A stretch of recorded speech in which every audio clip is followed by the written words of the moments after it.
जय हिंद दोस्तों। भारत आज़ाद होने से पूर्व अफ़गानिस्तान से शुरू होकर बर्मा तक जाता था। तो वो कैसे टूट गए, फिर आज़ादी के बाद राज्यों का पुनर्गठन कैसे किया गया, भारत का शासन किस तरह से चलेगा, शासन व्यवस्था, उसकी चर्चा भारत के एक बुक में किया गया जिसे हम लोग संविधान कहते हैं। तो इस संविधान में दोस्तों टोटल 22 लेसन है और उसमें से छोटे छोटे पॉइंट करके लिखे गए हैं। वो टोटल 395 हैं जिसे हम लोग अनुच्छेद कहते हैं। तो टोटल 22 भाग हैं और अनुच्छेद 395 है जिसका हम लोग आज एक भाग पढ़ने वाले हैं। और फिर दोस्तों अगर आप कोई जुर्म किया है तो पुलिस उस पर कैसे कार्रवाई करेगी उसकी चर्चा आईपीसी में किया गया है, इंडियन पिनल कोड यानी आईपीसी में किया गया है। और अगर जब जुर्म कर दिए और आपको पुलिस कोर्ट ले गई तो कोर्ट किस तरह से आपसे सवाल जवाब करेगी इसकी चर्चा सीआरपीसी क्रिमिनल प्रोसीजर कोर्ट में किया गया है। तो इस दोनों को हम लोग बाद में देखेंगे दोस्तों। हम लोग पढ़ेंगे मेन पॉलिटी के अंतर्गत भारतीय संविधान जिसको इंडियन पॉलिटी के अंतर्गत पढ़ा जाता है। इसमें टोटल दोस्तों 22 भाग हैं और 395 अनुच्छेद। तो चलिए आइए दोस्तों देखते हैं। तो ये रहा दोस्तों इसका पहला अनुच्छेद। भाग वन में क्या है, संघ और उसके राज्य क्षेत्र, यूनियन एंड इट्स टेरिटरी। तो पहले भाग में है दोस्तों संघ और उसके राज्य क्षेत्र। पहला भाग वन का अनुच्छेद 1 है दोस्तों, भारत राज्यों का यूनियन है। भारत क्या है दोस्तों, राज्यों का यूनियन है। यूनियन के अलावा भी होता है दोस्तों क्या चीज, दो होता है दोस्तों, कन्फेडरेशन और एक होता है फेडरेशन। अब देखिए दोस्तों हम कन्फेडरेशन को समझते हैं। कन्फेडरेशन क्या है दोस्तों, जिसमें छोटे छोटे राज्य मिलकर अपने केंद्र को यानी सेंट्रल को पावर देती है, कुछ अपना पावर दे देती है और वो कहती है कि आप उस पावर का यूज कीजिए। और फेडरेशन, अब कन्फेडरेशन का ही सभ्य रूप, थोड़ा उसका शक्तिशाली रूप है फेडरेशन। इसमें दोस्तों क्या होता है, इसमें भी राज्य अपनी थोड़ी छोटी शक्तियाँ केंद्र को दे देती है और कहती है कि आप इन शक्तियों का उपयोग कीजिए। तो ये हो गया दोस्तों फेडरेशन। देखिए हम अब समझते हैं आगे। अब देखिए दोस्तों अमेरिका क्या है दोस्तों, एक फेडरेशन है। पहले एक कॉन्फेडरेशन हुआ करता था, इसका कानून व्यवस्था बहुत कमज़ोर हुआ करता था। ये दोस्तों फेडरेशन क्या है, एक समझौता है।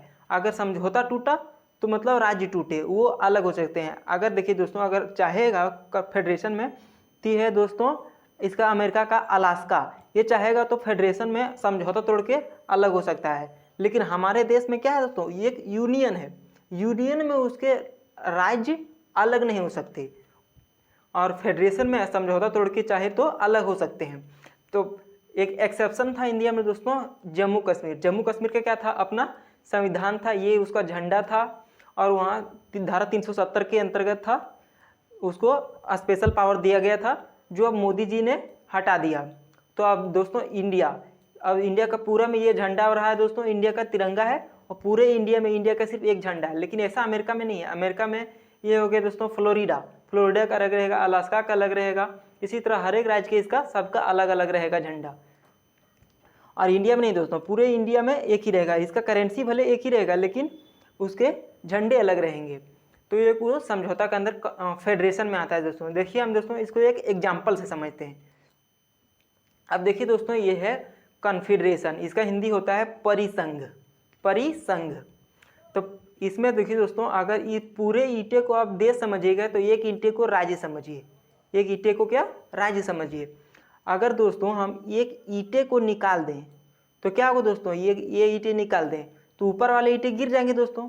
तो मतलब ये इससे स्टेट आसानी से निकल सकते हैं। इस चीज़ में ना सीमेंट उमेंट कुछ लगाने ऐसे ही रखा हुआ है, तो इसमें अगर इससे ईंटे आसानी से निकल सकते हैं।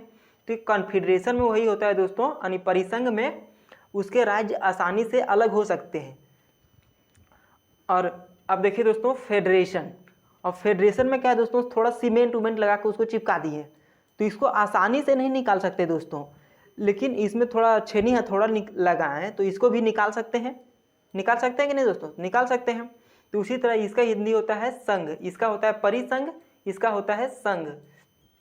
तो अगर इसमें दोस्तों छेनी है थोड़ा लगाएं तो इससे हम आसानी से निकाल सकते हैं। और अब देखिए दोस्तों यूनियन, यूनियन जो हमारा देश है यानी भारत, भारत एक यूनियन है। आप देखिए दोस्तों प्लास्टर से अंदर से तो जोड़िए, अंदर से तो उसको सीमेंट से जोड़िए दिए और ऊपर से आप दोस्तों प्लास्टर कर दिए, तब कैसे निकलेगा दोस्तों, अब तो निकल ही नहीं सकता है। तो ये है दोस्तों यूनियन। आप तो इसको समझ गए होंगे एग्जाम्पल के थ्रू। चलिए आइए समझते हैं फिर। अब देखिए दोस्तों इसमें लिखा भी है अर्थात इसके राज्य कभी भी टूटकर अलग नहीं हो सकते। जिसमें देखिए दोस्तों जम्मू कश्मीर, जम्मू कश्मीर बहुत जोर लगाया अलग होने के लिए, अलग नहीं हो पाया दोस्तों। और कुछ बार 7 सिस्टर यानी उत्तरी भारत वाले भी कभी कभी मांग उठा था, अब तो नहीं करते हैं, तो वो उसमें भी अलग नहीं हो सके दोस्तों। तो मतलब यूनियन जो है उसके राज्य अलग नहीं हो सकते। तो हमारा देश क्या है दोस्तों, यूनियन है।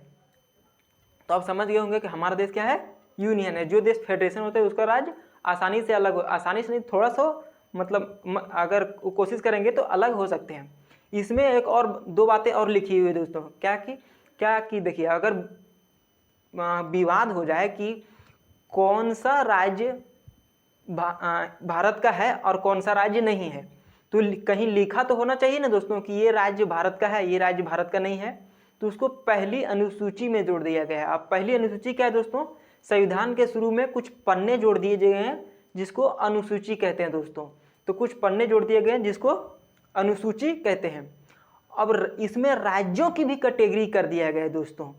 अब राज्यों की कैटेगरी कैसे किया गया है, देखिए ये है पूरा स्टेट, जैसे झारखंड हो गया दोस्तों, बिहार हो गया दोस्तों, उत्तर प्रदेश हो गया, वो हो गए दोस्तों स्टेट जो बड़े हैं।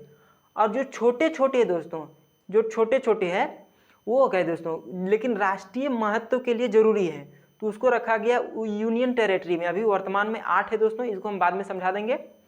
अब देखिए एक और है दोस्तों अर्जित क्षेत्र। वर्तमान में भारत के पास कोई भी अर्जित क्षेत्र नहीं है, लेकिन संविधान वालों ने, बनाने वालों ने बना के गया है कि अगर है नहीं भले, लेकिन भविष्य में हम ला सकते हैं। जैसे एग्जाम्पल समझिए दोस्तों, अगर भारत चाहे तो पाकिस्तान का कुछ एरिया को अपने कब्जे में करके मार धार के कब्जा ले और उसको अपने में मिला ले, तो उसको अर्जित क्षेत्र में मिला सकता है। इसलिए संविधान बनाने वालों ने देख लीजिए है भले या नहीं है, लेकिन उसको बना के गया है। तो आप इसको समझ गए होंगे दोस्तों कि भारत क्या है। अनुच्छेद 1 क्या कहता है, भारत राज्यों का एक यूनियन है। भारत राज्यों का क्या है दोस्तों, यूनियन है, यानी हिंदी इसी का भी संघ होता है। अगर आपसे क्वेश्चन पूछे कि भारत क्या है, तो यूनियन है, फेडरेशन है या तो कन्फेडरेशन है, तो आप मानेंगे यूनियन। लेकिन दोस्तों क्वेश्चन फंसा देता है एग्जाम में, कैसे कि उसमें यूनियन का हिंदी भी होता है संघ और फेडरेशन का भी हिंदी होता है संघ, तो लोग मार देते हैं ऑप्शन संघ वाले। लेकिन दोस्तों आपको इंग्लिश से देख के मारना है किसमें यूनियन लिखा है दोस्तों। तो जिसमें यूनियन लिखा होगा उसके वाले संघ में आपको मारना है कि हमारा देश ये यूनियन है यानी संघ है। तो चलिए दोस्तों आप समझ गए होंगे। तो अनुच्छेद 1 क्या कहता है, भारत राज्यों का संघ है। अनुच्छेद 1 हो गया दोस्तों। अब चलिए देखते हैं अनुच्छेद 2 क्या कहता है। अब देखिए दोस्तों अनुच्छेद 2 कहता है कि अनुच्छेद 2 संसद को पावर देता है दोस्तों कि विदेशी के राज्य को भारत में मिला सकता है, कोई भी विदेशी राज्य को भारत में मिला सकता है। अब देखिए दोस्तों अगर कोई विदेशी राज्य मिलना चाहे, देखिए सबसे पहले के देखिए दोस्तों ये सिक्किम जो आपको इतना बड़ा दिख रहा है दोस्तों, ये यहाँ है, ये हमारा नहीं था, ये हमारा नहीं था दोस्तों, ये अलग राज्य था। तो 1959 से 1959 कब दोस्तों, 1959 से पूर्व चाइना में चल रहा था दोस्तों गृह युद्ध। तो जब चाइना में गृह युद्ध समाप्त हुआ था दोस्तों, तो चाइना किया कि आपने गृह युद्ध से समाप्त होने के बाद सबसे पहले वो तिब्बत पर कब्जा कर लिया। तो तिब्बत पर जब वो कब्जा कर लिए दोस्तों, तो सिक्किम को लगा कि ये तिब्बत इतना बड़ा था तो इसको कब्जा लिया, हम तो खुद इतना चुगी है, छोटा सा है, हमको तो तुरंत कब्जा लेगा। तो ये बोला भारत को कि हम आप में मिल जाते हैं, हम आप में क्या करते हैं, मिल जाते हैं। तो भारत बोला ठीक है, लेकिन सिक्किम बोला कि आप ऐसा तो नहीं करेंगे कि ये चीन क्या कहते हैं दोस्तों कि यहाँ अगर एक परिवार में 3 लोग हैं तो कुछ को इधर भेज दिया, कुछ को इधर भेज दिया, कुछ को इधर भेज दिया। और सिक्किम में सिक्किम के लोगों की जनसंख्या कमी हो गई। तो ये भी बोला कि आप चाइना की तरह हमें तो नहीं करेंगे कि हमारी जगह से हमारे लोगों को, कुछ लोगों को केरला भेज देंगे, कुछ लोगों को यहाँ अंडमान भेज देंगे, कुछ लोगों को राजस्थान भेज देंगे। तो बोला नहीं, भारत बोला कि नहीं, हम देखिए वसुधैव कुटुंबकम वाले देश हैं, मतलब हम। अब तो सिक्किम बोला कि हम कुछ दिन ऐसा करते हैं कि आप में रह के देखते हैं। भारत बोला उसको रह के देखिए, तो सिक्किम बोला ठीक है हम रह के देखते हैं। और भारत बोला कि आपको हमारे अलग राज्य से हो गया, जम्मू कश्मीर हो गया, उत्तर प्रदेश हो गया, यहाँ बिहार हो गया, तो उस सबको जो सुविधा मिलेगा हमारे राज्यों को, वो आपको भी सुविधा मिलेगा। तो एक दोस्तों 35वां संशोधन किया गया 1974 में, और सिक्किम को बना दिया सह राज्य, मतलब एक राज्य की तरह, हमारा पड़ोसी ही है, वो हमारे साथ रह सकता है, और उसको सारा सुविधा दिया गया दोस्तों। और अनुच्छेद 2 के 1 में एक चेंजिंग विशेष अनुच्छेद जोड़ा गया 2 के 1 में सह राज्य के लिए, किसके, सिक्किम के लिए। तो 1974 में 35वां संशोधन किया गया। और जब सिक्किम को लगा कि हाँ हम इसमें अब रह सकते हैं, तो 36वां, दोस्तों यहाँ 35वां लिखा गया है, ये 36वां होगा, 36वां संशोधन करके 1975 में सिक्किम को भारत का 22वां राज्य बना दिया गया। सिक्किम को कितना, 22वां राज्य बना दिया। तो अनुच्छेद दूसरा क्या कहता है, संसद राष्ट्रपति को पूर्व सूचना से, राष्ट्रपति को क्या क्या करता है, जाके पूछना नहीं रहता है दोस्तों कि हम विदेशी वाले को मिलाएं या नहीं मिलाएं, सिर्फ उसको सूचना दे दिया जाता है राष्ट्रपति को कि हम ये राज्य को मिलाने जा रहे हैं, जो हमें मतलब इंडिया में मिलना चाहता है, तो वो सिर्फ सूचना दे दिया जाता है। और राष्ट्रपति मना कर ही नहीं सकते, अगर राष्ट्रपति मना करेंगे तो राष्ट्रपति पर लग जाएगा क्या दोस्तों, महाभियोग। अब ये महाभियोग क्या है, ये हमको आपको बाद में पढ़ाएंगे, अनुच्छेद 61 में है। तो आप अनुच्छेद दूसरा समझ गए होंगे कि सांसद राष्ट्रपति को पूर्व सूचना देकर किसी भी विदेशी राज्य को भारत में मिला सकता है। एग्जाम्पल के स्वरूप 16 मई 1975 को सिक्किम में भारत में विलय करा लिया गया। तो ये हो गया दोस्तों अनुच्छेद दूसरा। पहला अनुच्छेद क्या था, भारत राज्यों का यूनियन है, और दूसरा है सांसद राष्ट्रपति को पूर्व सूचना देकर कोई भी विदेशी राज्य को मिला सकता है। तो दूसरा कहता है विदेशी को मिला। अब देखते हैं दोस्तों तीसरा क्या है। अब देखिए दोस्तों अनुच्छेद तीसरा, अब तीसरा क्या कहता है कि विदेशी को मिला लिया ने, अब उसको तोड़ ताड़ कर सकता है, मतलब तोड़ ताड़ सकता है कि सांसद बोल रहा है कि राष्ट्रपति को सूचना सिर्फ दे देगा, जैसे अनुच्छेद 2 में किया था, और कोई भी राज्य के नाम, सीमा, क्षेत्र सब कुछ वो बदल सकता है, कुछ भी राज्य के सीमा हो गया, क्षेत्र हो गया। अगर जैसे कि दोस्तों अगर चाहे यहाँ है बिहार वाला का राजधानी हो गया पटना, वो चाहेगा अगर सांसद तो इसको किसको दे सकता है, राजस्थान को दे सकता है, गुजरात को दे सकता है, मतलब तोड़ के अलग से हो सकता है। अब देखिए दोस्तों ये है सीरियल रेड क्लिफ, ये आया था भारत का बंटवारा करने, 2 दिन में भारत का बंटवारा करके रख दिया। अब कैसे किया दोस्तों, अब समझिए, देखते हैं।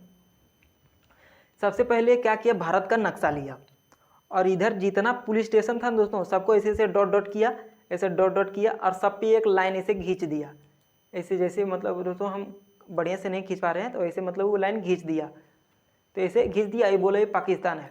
अब बोला इधर भी बांटना है, तो इधरों जितना सारा पुलिस स्टेशन था सबको दोस्तों ऐसे डॉट डॉट किया, इस पर लाइन खींच दिया, ये बोला बांग्लादेश हो गया। अब इसमें क्या हो दोस्तों, कुछ लोगों का घर आ गया इंडिया में, आंगन चला गया बांग्लादेश में, कुछ लोगों का इंडिया में घर है, दरवाज़ा चल गया बांग्लादेश में। उसी में दोस्तों एक आ गया बेरूबरी एक जगह का नाम था दोस्तों, यहाँ होगा लगभग इधर बेरूबरी। तो बेरूबरी के एक छोटा सा गांव था दोस्तों, वो आ गया। तो वहाँ को इसको रियली में दोस्तों जाना चाहिए था बांग्लादेश में, क्योंकि यहाँ अधिकतर आबादी पाकिस्तान में जाना चाहिए था। ये तो पहले पाकिस्तान था, पूर्वी पाकिस्तान, तो पाकिस्तान में जाना चाहिए था। तो ये क्या किया गया दोस्तों, यहाँ के ये रह गया इंडिया में, अरे कुछ इधर जगह था जो आना चाहिए था, कहाँ, इंडिया में, जहाँ हिंदू ज़्यादा थे, हिंदू की संख्या ज़्यादा थी, इसको आना चाहिए था इंडिया में, और ये जाना चाहती है बांग्लादेश में जाने, क्योंकि मुस्लिम ज़्यादा थे। तो नेहरू जी ने सोचा कि इसको हम मतलब कर दें, किसने, अब 1960 में बेरूबरी यहाँ केस हुआ था, तो नेहरू जी सोचे कि हम इसको मतलब भारत में मिला लें। तो चलिए देखते हैं, इसको समझते हैं बढ़िया से।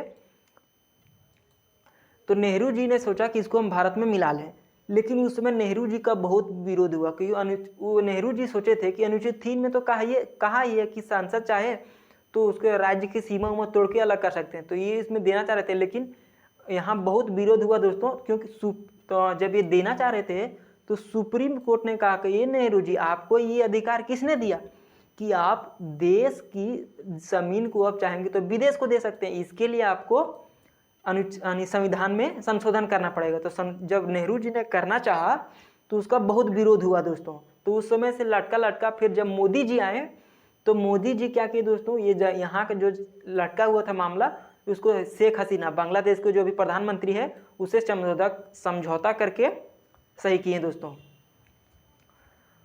अब देखिए दोस्तों, आप तो समझ गए होंगे अनुच्छेद 1, 2, 3। अनुच्छेद 3 क्या कहता है, सांसद राष्ट्रपति को पूर्व सूचना देकर किसी भी राज्य के क्या बोले, राज्य का नाम, सीमा सब बदल सकता है। जैसे बिहार से अलग कर दिया झारखंड, पहले उड़ीसा था, उड़ीसा का नाम बदल के कर दिया ओडिशा। इसी तरह से दोस्तों आंध्र प्रदेश को आप देखे होंगे 2014 में जब चुनाव था तो उसको मांग था, तो वहाँ के आंध्र प्रदेश के में पास नहीं हुआ था रेजुलेशन। आंध्र प्रदेश में जो वहाँ का गवर्नमेंट है आंध्र प्रदेश का, वहाँ पास नहीं हुआ था, लेकिन फिर भी सेंट्रल गवर्नमेंट वो तोड़ के अलग कर दी, क्योंकि दोस्तों हमारा देश यूनियन है और यूनियन में सेंट्रल को ज़्यादा पावर होता है, राज्यों को नहीं होता है। तो आप समझ गए होंगे दोस्तों अनुच्छेद 3। तो अनुच्छेद, अब फिर से देखिए दोस्तों, अनुच्छेद 1 क्या कहता है, भारत राज्यों का यूनियन है। दूसरा कहता है विदेशी को मिला, मतलब विदेशी को मिला सकते हैं सांसद चाहे तो, और राष्ट्रपति को सूचना देकर। और तीसरा कहता है विदेशी को अब मिला लिए ने, अब उसको तोड़ ताड़ के अलग कर सकते हैं। अब देखिए दोस्तों अनुच्छेद 3 समझ गए, अब समझते हैं अनुच्छेद 4। अनुच्छेद 4 क्या है। अब अनुच्छेद 4 क्या है दोस्तों, कहता है अनुच्छेद 2 और 3 में किया गया संशोधन, अनुच्छेद 2 और 3 में जो संशोधन किया गया वो अनुच्छेद 368 के बाहर रखा गया है, बाहर रखा गया है। अर्थात इसमें राष्ट्रपति की मंजूरी नहीं होगी, राष्ट्रपति इसको रोक नहीं सकते। अगर 368 से बाहर नहीं रखेंगे दोस्तों तो इसमें राष्ट्रपति को मंजूरी जरूरी हो जाएगा, राष्ट्रपति इसको रोक सकते हैं। तो अनुच्छेद जब इसमें 368 के बाहर है तो राष्ट्रपति रोक नहीं सकते, मतलब राष्ट्रपति बाध्य है। और इसको पास कराने के लिए ना दोस्तों ज़्यादा मतलब 2/3 की बहुमत की जरूरत नहीं है राज्यसभा में और उधर लोकसभा में हो, तो उसमें सिर्फ 50% बहुमत चाहिए दोस्तों। 50% मतलब हमारे देश में कितना है, 545 सीटें हैं, 545 में चाहिए कितना, 273 सीट चाहिए। तो जो सरकार चला रही होगी उसके पास तो 273 सीट होगा ही, तभी तो वो सरकार चला रही है। तो ये हो गया दोस्तों कि 50% बहुमत से वो अनुच्छेद 2 और 3 में परिवर्तन कर सकता है, उसको ज़्यादा 2/3 बहुमत की जरूरत नहीं है। और इसी में एक और छुपी हुई बात है दोस्तों कि अनुसूची 1 में कि अगर कोई राज्य को तोड़ दिए हम तो आपको वो अनुच्छेद 1 में तो जाके लिखना पड़ेगा ना कि राज्य का नाम अब चेंज हो गया तो ये राज्य को हम तोड़ के इसको दे दिए, तभी तो पता चलेगा कि इसको हम दिए, नहीं तो लिखा नहीं रहेगा तो फिर विवाद हो जाएगा दोस्तों कि ये दिया है कि नहीं दिया है बाद में। और फिर अनुच्छेद 4 में भी कहा गया है दोस्तों कि अनुच्छेद 4 में लिखा हुआ है कि कौन अगर तोड़ ताड़ किए हैं तो अनुच्छेद 4 में भी तो चेंजिंग करना पड़ेगा। अनुच्छेद 4 में लिखा हुआ है कि कौन से राज्य से कितने सांसद उठेंगे, तो वही तो अगर चेंज नहीं करेंगे तो फिर वही पुराना जैसे रहेगा। तो फिर जगह इसको दे दिए, वहाँ से सांसद उठेगा ही नहीं तो उसका वैल्यू क्या रह जाएगा जगह का, यहाँ मतलब चुनाव के मामले में। तो ये हो गया दोस्तों अनुच्छेद 4। अब इसको समझते हैं, फिर रिवाइज करते हैं। अनुच्छेद 1 क्या कहता है दोस्तों, राज्यों, अनुच्छेद 1 क्या कहता है, भारत राज्यों का यूनियन है, भारत राज्यों का यूनियन है। अनुच्छेद 2 क्या कहता है दोस्तों, विदेशी को मिला, मतलब सांसद चाहे तो राष्ट्रपति को सूचना देकर विदेशी को मिला सकता है। दूसरा कहता है विदेशी को मिला।